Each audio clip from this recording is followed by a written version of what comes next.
In the crisp, leaf-strewn streets of Willow Creek, Vermont, population 9,200, Elena Voss was the woman the entire town turned to for answers. At 34, she was the head librarian at the historic Willow Creek Public Library, a single mother raising her 7-year-old daughter Lily after losing her husband to a sudden aneurysm 3 years earlier. Elena knew every book on every shelf by heart. She stayed late to help struggling students with research papers, organized free story hours for children from low-income families, and personally restored rare first-edition volumes that the library could never afford to replace. The town called her the Keeper of Stories.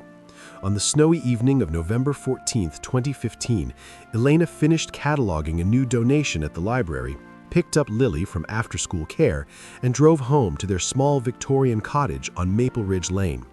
She texted her sister at 8:47 p.m. "Home safe. Lily's already reading in bed. Love you both." That was the last anyone ever heard from her.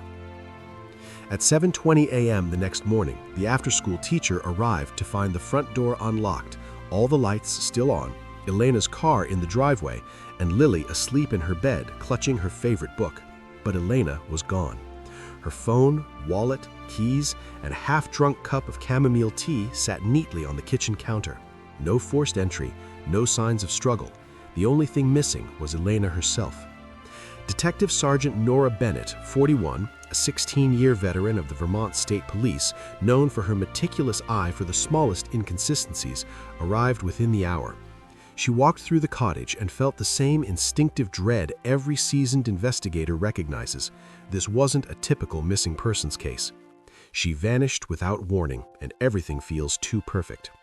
The town mobilized immediately. Search parties in the surrounding woods, candlelight vigils at the library, flyers stapled to every lamppost.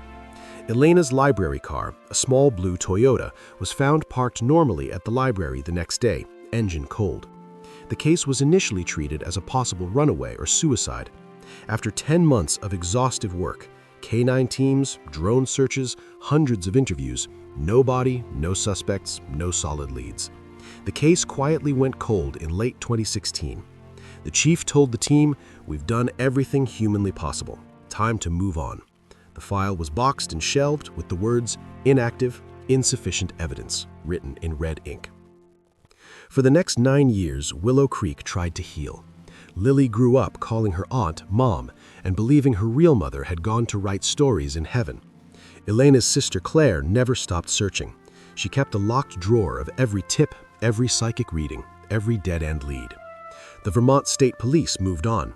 Detective Bennett was promoted and told her new partner, "Some cases just stay cold. You have to let them rest." But in the shadows, one man never forgot.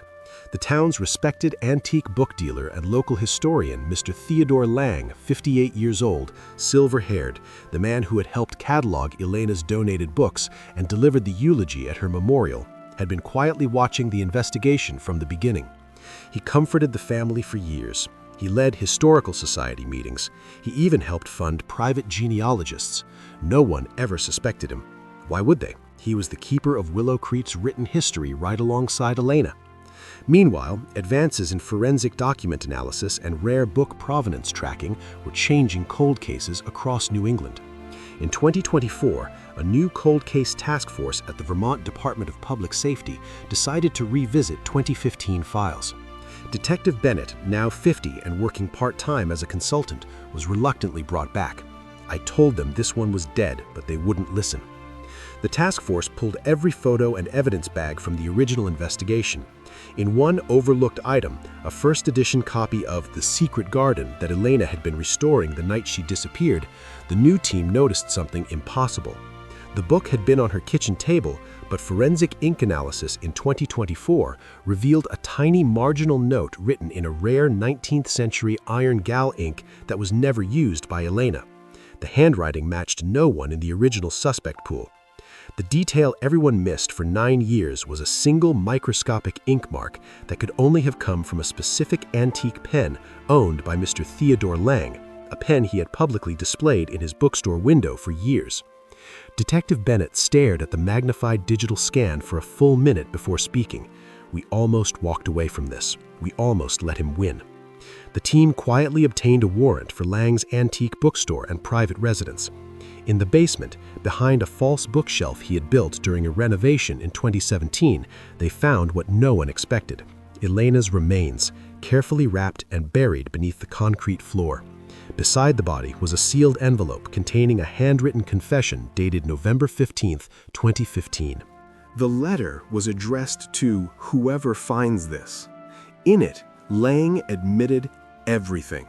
He had been secretly obsessed with Elena for nearly 3 years while embezzling historical society funds to buy rare books for his private collection. When Elena discovered both the affair and the theft and threatened to expose him to the Vermont Historical Society, he went to her cottage that night, strangled her in a moment of panic, and hid the body in his basement while the entire town searched for her. For 9 years, he stood behind the counter of his bookstore, recommending books to children while living with the woman he murdered, buried beneath his feet. The most devastating detail? Lily had learned to read from Lang's story hours at the bookstore. He had hugged her at every Christmas event and told her, "Your mom would be proud of how well you read." Detective Bennett, who had almost closed the case in 2016, personally arrested Lang at his bookstore during the annual Winter Book Festival. The entire town watched in stunned silence as their respected historian was led away in handcuffs. The 2025 trial became national news. Lily, now 16, took the stand and looked the man who had taught her to love books directly in the eyes. "You buried my mother under your bookstore while you told me stories about happy endings." Lang broke down for the first time, sobbing that he had lost control that night. He was convicted on all counts and sentenced to life without parole. The bookstore was demolished and the land turned into a community reading garden and memorial for missing persons. This was the case that took years to finally make sense.